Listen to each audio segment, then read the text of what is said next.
When I arrived at Veterans into Logistics, the biggest thing that hit me was the amount of veterans that they were training and the impact they were having on these guys' lives. You know, on average 100 veterans a year being trained as HGV drivers and then getting into employment.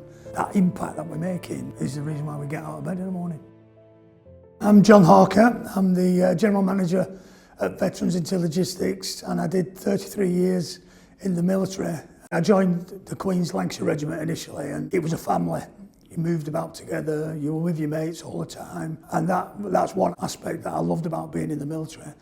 Working with the same guys, building up relationships, long-lasting relationships, and working as a team on operations, knowing that guys have got your back and you're supporting them. It was just a great way to live life. I tell younger guys, you only get out of the military what you put in, and you know, I certainly put a lot into the military and I got a lot out of it at the end of the day. I've spent probably over 5 years of my military career at some stage working in Northern Ireland, Bosnia in '86, Iraq and Afghanistan. You know, I was still sort of taking a break in covering Afghanistan at 47 years of age.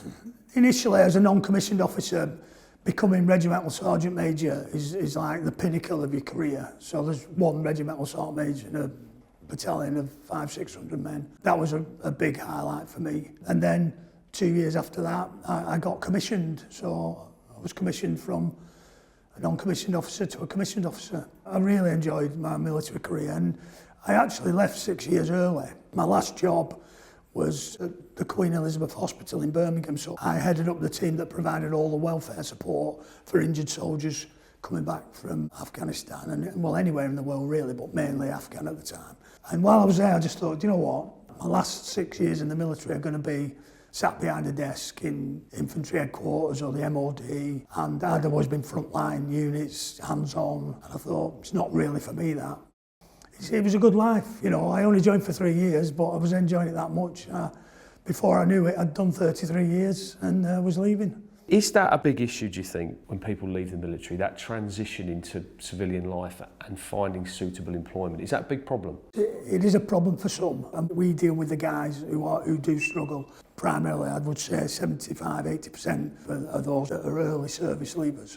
They think because they've got that military background, they're going to walk straight into a really high-paid job, and it's not always the case. So they're on low-paid jobs, some are on zero contracts, and some struggle to get employment, and they get depressed with the way that they're living, that they've not got a lot of money, they can't support the family, they can't support the wife. So we pick them up, dust them off, put them through the training and give them a sustainable job.